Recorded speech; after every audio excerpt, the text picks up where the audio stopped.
Comencemos entonces con las pruebas diagnósticas. Las pruebas diagnósticas básicamente nos van a tratar de orientar para tratar de hacer un diagnóstico oportuno, no solamente de la diabetes, ojo, sino también de la prediabetes. ¿Qué exámenes tenemos que pedir para diagnosticar a los prediabéticos y los diabéticos? Ahora vamos a aclarar. Ese detalle también lo van a encontrar en el segundo capítulo en extenso, en el libro, que ya está publicado desde el mes de mayo en Amazon, ¿ya? Y bueno, y al final le voy a tener una noticia. Hay múltiples exámenes que se utilizan para la evaluación, tanto de manera preclínica, clínica, aguda o crónica del paciente diabético. Pero nosotros básicamente nos interesa saber el diagnóstico, ¿no? El diagnóstico oportuno. ¿Qué exámenes tenemos que ver en él para diagnosticarlo? Igual aquí les dejo cuadros donde podemos ver otros exámenes que se pueden usar desde la etapa preclínica, la etapa clínica en sí, en el paciente clínicamente para ver su evolución, en el caso de un estado agudo, de repente una cetoacidosis, o de manera crónica, cómo podemos abordarlo. Este es un cuadro que lo clasifica de esta manera. Pero en esencia, para nosotros diagnosticar adecuadamente la diabetes, y son los criterios que se vienen repitiendo hace muchos años, con algunas pequeñas variaciones, son estas tres. La glucosa plasmática en ayunas. Es plasmática. Ya vamos a ver por qué recalco el tema de decir plasmática. Vamos a ver eso en adelante. Y la otra es la hemoglobina glicosilada, pero yo en el libro le llamo prueba 1C. También vamos a ver por qué le pongo ese nombre. Y, por último, la prueba de tolerancia oral a la glucosa, que también vamos a ver en qué caso de pacientes es obligatorio y en qué caso de pacientes es opcional. Muy bien. La prueba 1C, hemoglobina glicosilada, en adelante voy a llamarle prueba 1C, así es que vayan entendiéndolo.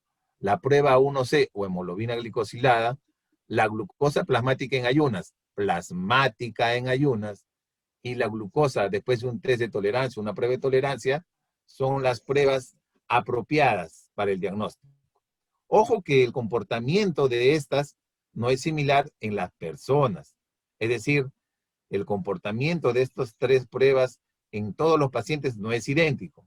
Hay que entender que es individualizado. Un detalle importante en las pruebas de laboratorio, y este es motivo de una conferencia en realidad, es la armonización de las pruebas. Y esto lo detallo un poco en el libro para que traten de entender. Pero le voy a tratar de resumir.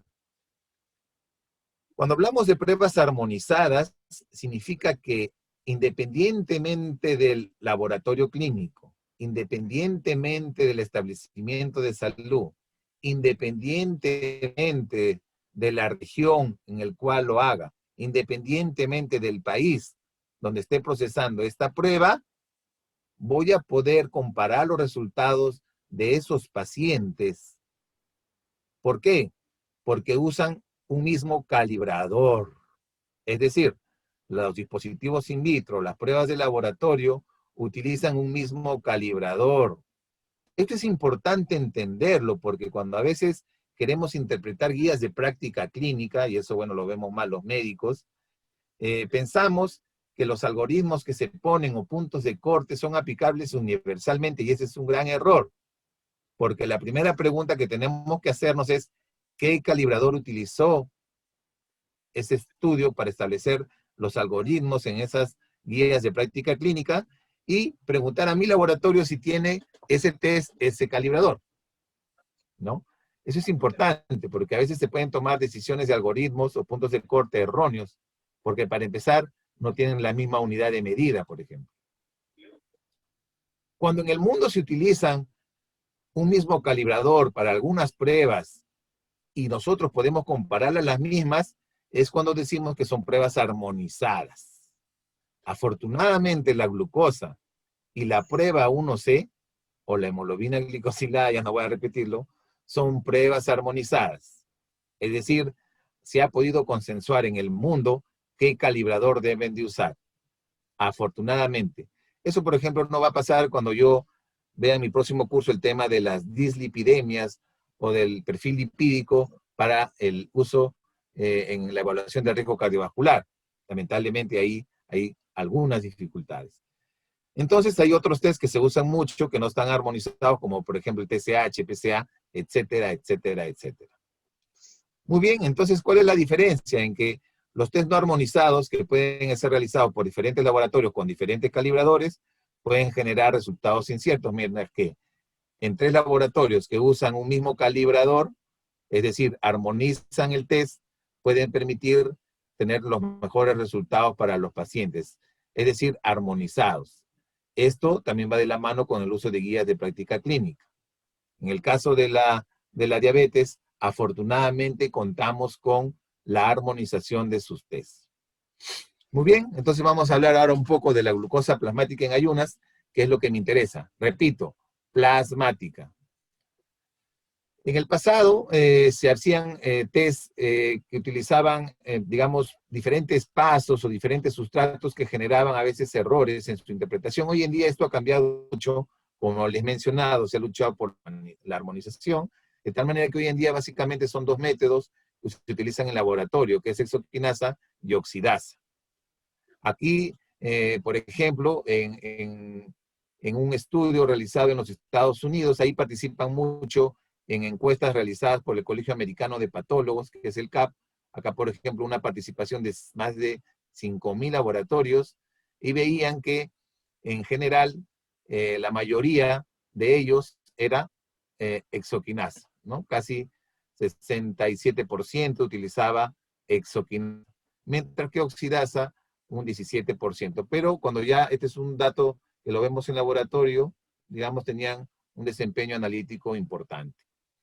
Y miren, vamos a comenzar a ver más de por qué menciono plasma y por qué no digo, por ejemplo, glucosa sérica.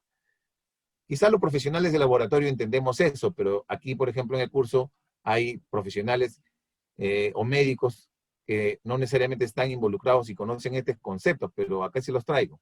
Cuando hablamos de suero, hablamos de que esta muestra de sangre que se ha tomado en un tubo sin ningún aditivo y esperamos que espontáneamente se haga un coágulo y después, obviamente, lo centrifugamos en la centrifugación y separamos esta zona forme de este componente líquido, de tal manera que al final acá obtenemos el suero.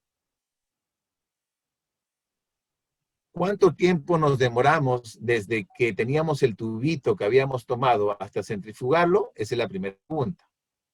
Pero como les dije acá, simplemente el tubo, esperamos un tiempo, se hace un coágulo, esperamos un tiempo, el que tengamos en nuestros procesos, y obtenemos el suero.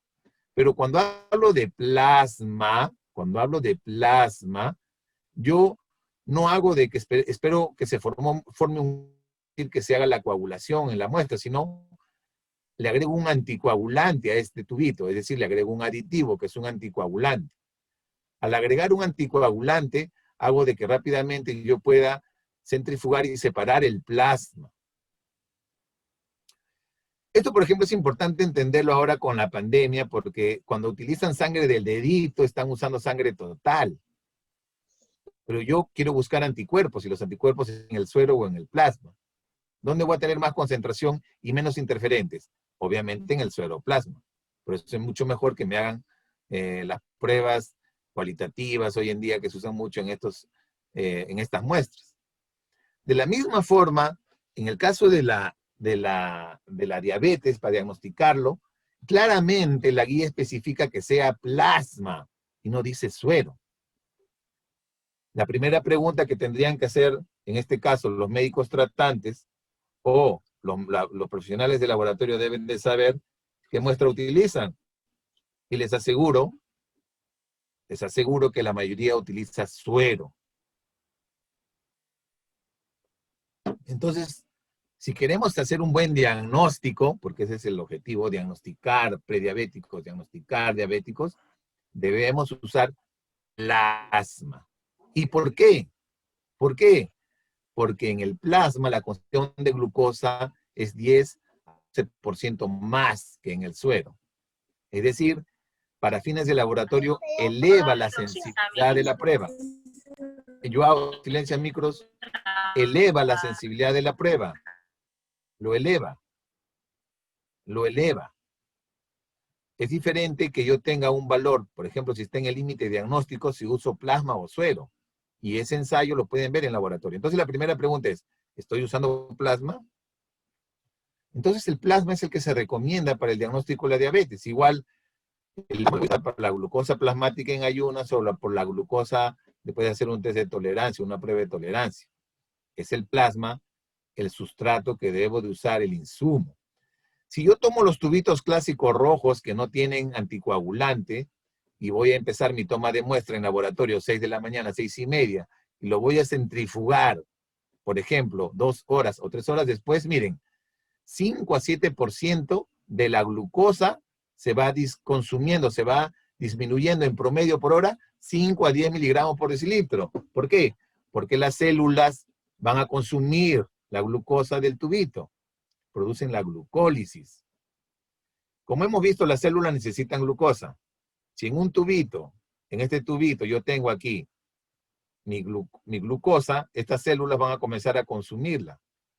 Si yo me demoro en centrifugarlo, miren, 5 a 10 miligramos por decilitro por hora. La otra pregunta es, ¿cuánto se demoran en centrifugar sus muestras? Entonces es fundamental, como ya están viendo en la diabetes, tener una muestra correcta. Plasma, centrifugado inmediato, para tratar de evitar, ¿qué? La glucólisis. Y eso es en realidad si queremos tener un buen diagnóstico de diabetes. Pedir plasma y pedir que el centrifugado sea lo más rápido posible. Sin embargo, hay que tener presente también otras variables. Por ejemplo, la leucocitosis o contaminación bacteriana puede generar un incremento de esta glucólisis. De la misma forma, el centrifugado inmediato obviamente disminuye la posibilidad de consumo de glucosa. Por eso, por ejemplo, un plasma estéril sin células no va a haber actividad glucolítica. Si yo rápidamente centrifugo, rápidamente separo ese plasma de las muestras, ya yo puedo procesar si quiero mañana u otro día ese plasma, pero ya no hay problema. Pero si yo dejo el tubito ahí que espere ser centrifugado por 1, 2, 3 horas, hay que tener presencia, hay que tener presente ese tema. Peor aún si trabajan en laboratorios que reciben muestras de periféricos. Es decir, en las tomas de muestra, deberíamos centrifugarlas antes de mandarlo al laboratorio central. Es un tema que hay que tener bastante presente si queremos hacer un buen diagnóstico en la diabetes. Hay tubos, como por ejemplo este que tiene fluoruro, que ayudan a conservar, digamos, evitan de que se produzca esta glucólisis. Sin embargo, en general, hay también otros tubitos que podemos usar que tendrían el mismo fin, ¿no? Como el de DTA, el de citrato o el de heparina. En los laboratorios clínicos, les comento, tienen bastantes tubitos con EDTA. Entonces, primera recomendación, conseguir tubos de fluoruro va a ser más complicado, pero si lo pueden adquirir en buena hora, pero suficiente con tubitos de EDTA. Y estos tubitos están en todos los laboratorios clínicos del Perú o del extranjero. Entonces no es complejo, no hay justificación. Lo que sí hay que hacer es mejorar el proceso. Desde que yo tomo la muestra, centrifugo e inmediatamente proceso. Entonces, si estos tubos no están disponibles, debo minimizar la glucólisis. Por último, ya no tengo pues tubos, no sé, de este tipo, ni bien tomo la muestra y si dice glucosa, debo inmediatamente centrifugarlo porque va a comenzar la glucólisis. Es decir, espero que se forme el coágulo, se hace la retracción del coágulo, que en promedio es de 10 minutos o 15, dependiendo, y mejor si todavía las condiciones ambientales están refrigeradas con aire acondicionado, eso ayuda, y empiezo inmediatamente a hacer la centrifugación. Entonces el proceso es importante al momento de definir. Como dije, la glucosa puede estar más baja si usamos obviamente el suero, ¿no? Los valores de plasma aumentan con la edad, esto hay que tenerlo presente. Generalmente cada década estos valores se van incrementando. 2 mililitros igual a glucosa postprandial en 4 miligramos por década. Y acá unos valores referenciales. Pero en el caso de los valores referenciales se van a poner de acuerdo a las guías, que vendría a ser el mayor grado para poder definir valores de referencia en una prueba, ¿no? La glucosa a las 2 horas diagnostica a más personas con prediabetes y diabetes. Ese es un tema bien interesante, la sensibilidad que tiene la prueba de tolerancia glucosa es más alta que la glucosa, ya lo vamos a ver más adelante. Algunos investigadores creen que la hiperglicemia, por ejemplo en ayunas, puede ser una manifestación tardía de la diabetes, ¿no? Como ya les mencioné, ya estos pacientes tienen algún daño microvascular, como la retinopatía, inclusive algún daño renal como la proteinuria, inclusive hasta en 30% de los mismos. Esta realidad porque, bueno, en el laboratorio que yo trabajo, este es un ejemplo de yo participamos nosotros en programas de control de calidad externo, programas de aseguramiento de la calidad como parte de buenas prácticas de control de calidad, y nosotros podemos ver, de acuerdo a la cantidad de participantes en estos tipos de métodos. Y acá, por ejemplo, como lo que habíamos visto en este programa, hay cerca de 2.810 laboratorios que participan con glucosa hexoquinasa, ¿no? Que es casi la mayoría. Y después oxidasa, 2.400. Después vienen otras variantes. Muy bien, eso más o menos en relación a la glucosa, y quiero que quede grabado todos esos detalles de usar el plasma, de centrifugarlo rápido, de tratar de establecer un flujo adecuado para que esos test sean correctamente interpretados, porque al final la glucosa es el test que se recomienda, o al menos yo recomiendo, para el diagnóstico de esta enfermedad. Por otro lado, tenemos las famosas proteínas glicadas, que vienen a ser aquellas proteínas que van a permitir al final su unión a la glucosa de manera irreversible. Hay varias, ¿no? Generalmente la fructosamina, albúmina glicada, en fin, hay otras que se están utilizando como nuevos test que están en crecimiento, pero la que más conocemos es la prueba 1C, o conocida como hemoglobina glicosilada. ¿Y por qué insisto en que se le llame la prueba 1C? Insisto porque le llamen prueba 1C porque en los pacientes, y ya por recomendación también de la guía en este año 2020, o del año pasado, ya establecía que puede generar confusión en los pacientes cuando hablamos de hemoglobina. Y como nosotros sabemos, la mayoría piensa que de repente los valores de hemoglobina normales son mayores a 11, y ellos pueden creer que los valores por encima de 11 son normales en este test, cuando sabemos que eso ya de por sí sería un fracaso completo de tratamiento. Y aparte porque al llamarlo hemoglobina glicosilada se confunde con la hemoglobina clásica. Entonces, por ese tema es que la ADA recomienda, o la Asociación Americana de la Diabetes recomienda, que se le llame prueba A1C. La prueba 1C ha sido ya hace muchos años estudiada por estos dos grandes estudios, la de la UKPDS o de la DSCT, aquí están los nombres, y se trató de buscar, digamos, la manera de consensuar su proceso. Ya vamos a ver eso más adelante. En general, la hemoglobina A1 se compone de estos tres tipos de hemoglobinas, y para eliminar la nomenclatura, como le mencioné, y confusión, prueba 1C sería lo correcto. También sabemos que esta unión es una glicación, adición no enzimática de residuos del azúcar o grupos amino de proteínas, ¿no? Sin embargo, la hemoglobina A es 97% la que tiene más presencia comparado con la hemoglobina A2 o la hemoglobina fetal. Por lo tanto, es la que más se utiliza. Y de ellas, en definitiva, la más frecuente es la hemoglobina A1C en el 80%. Y acá están los detalles de cómo se forma la condensación de la glucosa en este proceso, ¿no? En realidad son detalles ya bioquímicos. Lo importante es que esta unión es irreversible. Acá tendríamos un paciente que tiene su hemoglobina y la glucosa, pero cuando ya tiene altas concentraciones de hemoglobina por mucho tiempo, esta unión irreversible hace que se quede adherida en esta molécula y nosotros podamos tener un dosaje de la misma. Generalmente expresa un promedio de 8 a 12 semanas.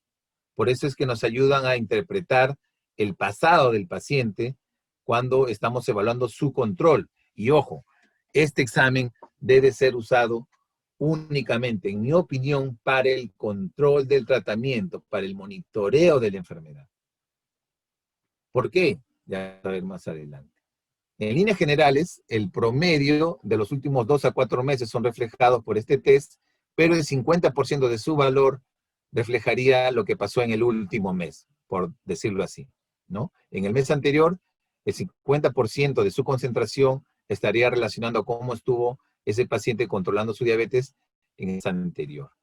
Hay que tener presente todas aquellas enfermedades que generen una supervivencia reducida o recambio de los glóbulos rojos en el cuerpo.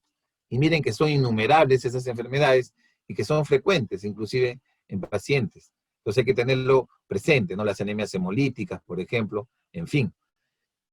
Contradictoriamente, la anemia hemolítica, la anemia ferropénica, perdón, puede producir una elevación espuria. Este es un tema bien interesante, la verdad que no he ahondado un poco más en investigar, pero sería un interesante tema de investigación, ver el mecanismo. Acá lo mencionan, dice que es un aumento de la glucosilación por el malondialdehído. Habría que ver estudios más relacionados a este tema, pero le dejo eso como observación.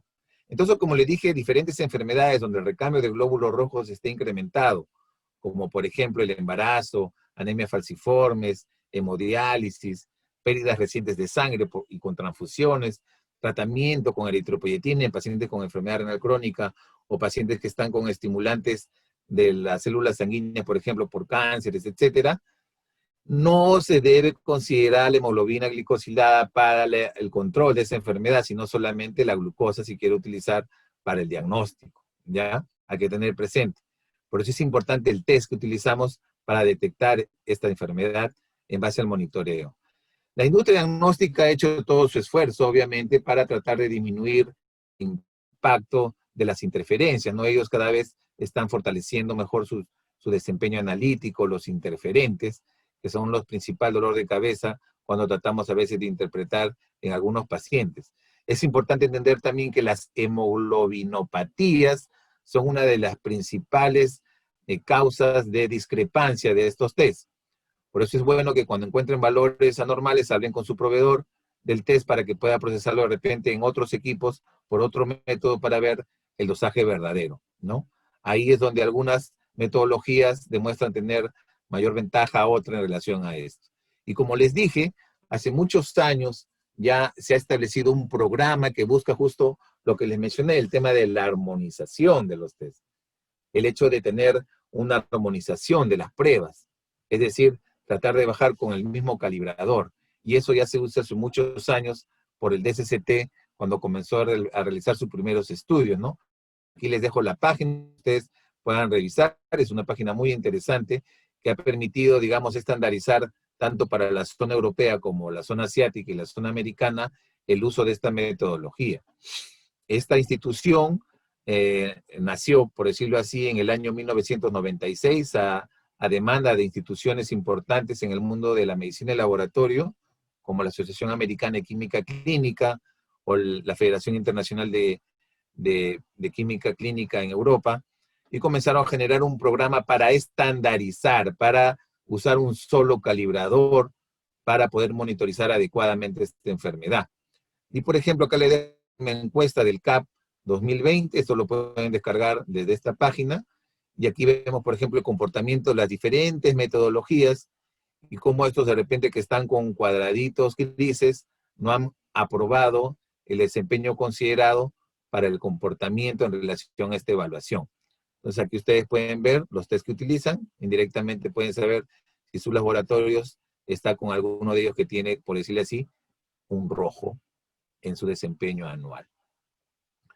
Y bueno, esto ya es un tema estrictamente de laboratorio. Acá a nosotros nos interesan temas de ver la precisión o la inexactitud o el error total.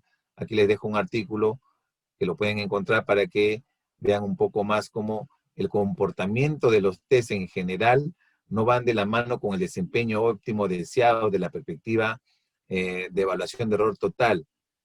Y es que los fabricantes, por más empeño que hacen, no pueden llegar a esta zona porque quizás los requisitos de la calidad son muy exigentes. Entonces esto es un tema que se irá revisando en el tiempo.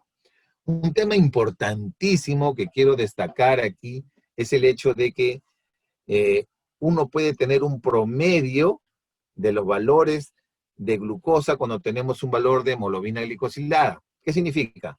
Que si llega un paciente diabético y que sabe que lo monitorizan cada 4 meses, y él sabe que, por ejemplo, ya se viene su próximo control, simplemente comienzo a hacer una dieta estricta y en una semana mi glucosa se va a corregir.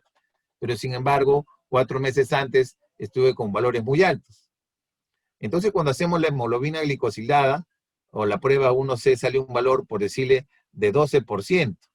que sería un valor que iría de la mano con casi 300 de glucosa. Pero sin embargo en el laboratorio le hacemos el examen y tiene una glucosa de 90. Entonces no hay una correlación y a veces se puede generar una confusión. Por eso es importante que todas las pruebas de hemoglobina glicosilada de prueba 1C deban dar el valor estimado de glucosa y eso se calcula con una simple fórmula.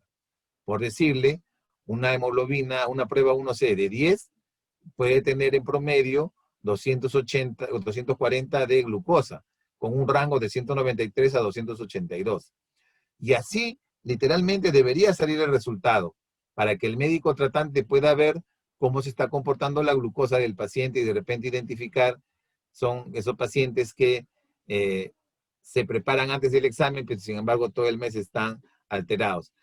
Eso es diferente si nos llegan de frente los resultados donde no le damos un valor estimado. Entonces, una buena práctica es que los resultados de hemoglobina de prueba 1C estén acompañados del valor estimado de glucosa para los pacientes. Y miren, como por ejemplo, cuando ya hacemos alguna intervención en los pacientes de la perspectiva de tratamiento, solo la reducción del 1% de esta prueba 1C puede asociarse a una reducción significativa del riesgo en 37% de la enfermedad microvascular, en 21% de la muerte relacionada con diabetes y hasta en un 14% para el infarto de miocardio, solo por reducir el 1%. ¿Mm? En definitiva, este test tiene muchas ventajas, como por ejemplo que no requiere ayuno, es más estable de repente de la perspectiva preanalítica, inclusive ya hay algunos equipos que de frente se ponen y se procesa, hay otros que tienes que hacer una hemólisis previa para liberar esa glucosa, hay menos variabilidad por el estrés, por ejemplo, y enfermedad, en fin, pero tienen otras desventajas, de las cuales para mí la más importante es esta, el costo. El costo. Es por eso que yo les mencionaba que solicitar pruebas de hemoglobina, de pruebas A1C para diagnóstico, me parecen que es muy costoso cuando simplemente con una glucosa en ayunas yo pudiera hacerlo, salvo que tenga valores de prediabetes y yo quiera definir muy bien el diagnóstico de ese paciente. Pero para eso tenemos otra herramienta como la prueba de tolerancia. Hay un estudio importante que ya fue hecho por esta institución americana, donde demostró que la prueba 1C con el corte de 6.5 para diagnosticar diabetes puede evitar el diagnóstico de 30% de la población con diabetes. Es decir, produce un diagnóstico sesgado, por decirle así, estaríamos dejando de diagnosticar con este test 30% menos. Y yo creo que en algún momento quizás la ADA se pueda modificar quizás los criterios en base a que estos estudios puedan seguir escalando. Sin embargo, como les mencioné también hace mucho tiempo, es importante entender el rol que tiene este test, esta prueba 1C, para ver el monitoreo del paciente en básicamente sus complicaciones. Y como vamos a ver más adelante, está muy relacionado al daño microvascular. Está muy relacionado al daño microvascular, por eso es importante en los pacientes pedir siempre su prueba 1C dependiendo de cómo vaya su control. Puede ser 2 veces al año o puede ser 4 veces al año según cómo lo monitoricemos, ¿no? Entonces se ha asociado obviamente sus puntos de corte al inicio por el daño que producían en la retina. Y acá les dejo pues los diferentes métodos que existen también en el mundo. Hay más de 150, pero les recomendaría siempre que le den una miradita a lo que reportan las encuestas CAP para este test a nivel del NGSP, que es el que estandariza estas metodologías, para que vean cómo se está comportando y ustedes puedan solicitar también en sus laboratorios qué método están utilizando, porque al final están haciendo intervenciones importantes en base a este examen. Aquí igual les enseño una encuesta de participación de un programa de control de calidad que tengo aquí yo en mi hospital, y como ven la mayoría es por turbidimetría. Sin embargo, el que sigue utiliza cromatografía líquida, que es el método ideal, el HPLC. Está por debajo nada más de la participación en el mundo. Muy bien, entonces la prueba 1C en esencia monitoriza el control glicémico. Esto es fundamental, el control básicamente puede usarse excepcionalmente para el diagnóstico, y esto está estrictamente por el tema de costo y el acceso a este test, Es importante entender el rol que tiene que ver en el desarrollo de las complicaciones vasculares y la intervención en el tratamiento. Muy bien, y ahora estamos entrando a la prueba de tolerancia, que es otro test muy importante para diagnosticar diabetes. Diagnóstico. Entonces, como vemos aquí, uno puede determinar la detección y diagnóstico de prediabetes a través de la intolerancia desde un principio, también para el diagnóstico de la diabetes tipo 2 o para diagnosticar la diabetes mellitus gestacional, ¿no? Bueno, ya quisiéramos tener estos preparados, pues, con la concentración adecuada en nuestros países. Sería fabuloso tener estos preparados que se ven muy interesantes. Pero como les comenté al inicio, cuando hacemos esta prueba, yo ya no estoy evaluando la producción hepática de glucosa. Lo que estoy viendo es cómo nuestro músculo permite el ingreso de esta glucosa hacia ella. Y si no se puede, porque ya hay un problema, la concentración de glucosa va a quedar alta. Entonces hay que entender eso para comprender su interpretación. Si un paciente tiene poca masa muscular o está atrofiado, hay que ver el comportamiento. Si son pacientes con alta masa muscular, deportistas de alto rendimiento, deportistas en general, hay que ver el rendimiento. Y en base a eso nosotros vamos a ver.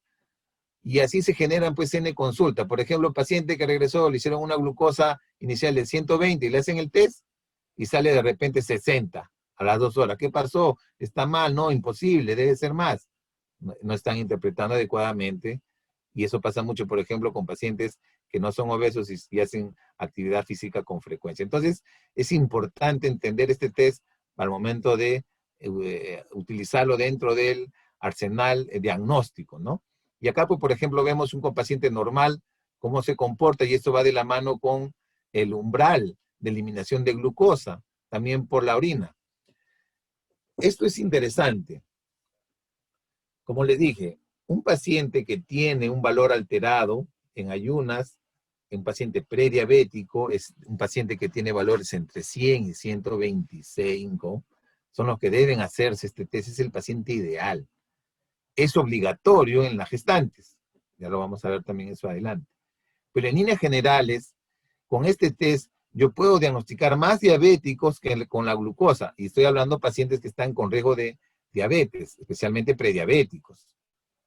Entonces, con una glucosa en ayunas, yo puedo de repente no diagnosticar un diabético, porque no lo expresa, está por valores por debajo de 126, pero cuando a estos pacientes prediabéticos yo le hago un test de tolerancia, ya puede expresar un comportamiento alterado, ¿no? Como por ejemplo, ya comienza a verse una elevación de la absorción de la glucosa en el músculo.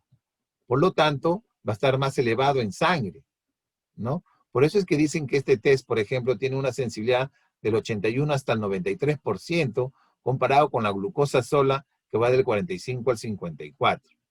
Es un tema bien interesante para verlo. Otro tema muy interesante de este test, en realidad a mí me encanta mucho la prueba de tolerancia, es que a los pacientes debemos prepararlo para realizarlo. Y cuando yo pongo mis indicaciones preanalíticas o mis condiciones previas al test, le pongo a los pacientes que coman más carbohidrato. Y ya he tenido muchos reclamos por ese tema.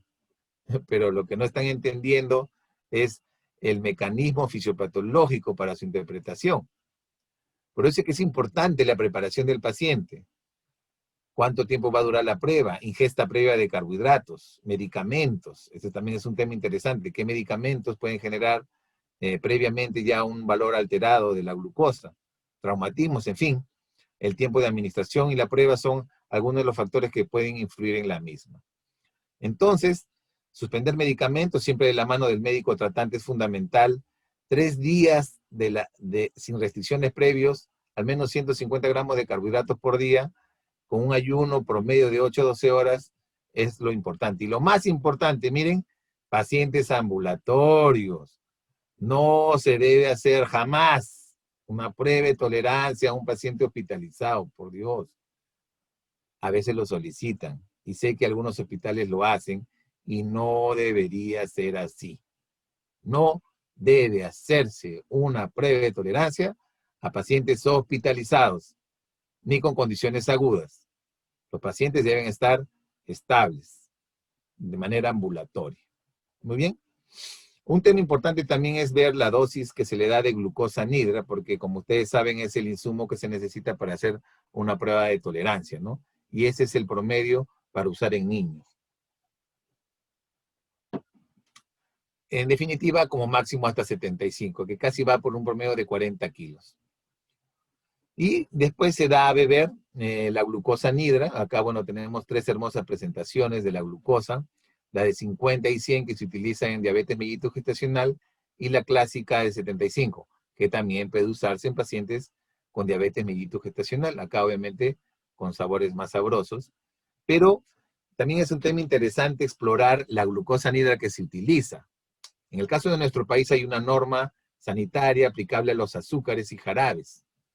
Pregúntenle a su proveedor si están usando glucosa de consumo humano, glucosa anhidra de consumo humano, y eso debe estar declarado en su ficha de reactivo, técnica de reactivo, ¿ya? Ahí le dejo para que exploren. Importante disolverlo en un volumen determinado de agua, que es 300 mililitros, y después simplemente beberlo.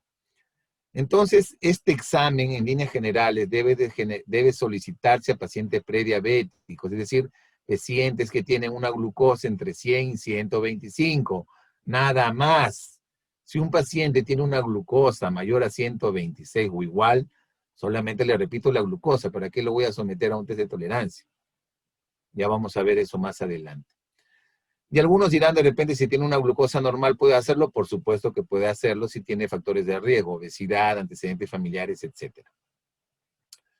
Y como mencioné, esta prueba debe hacerse de manera obligatoria, es obligatorio hacerlo a todas las gestantes. Quiero afirmar esto, por favor.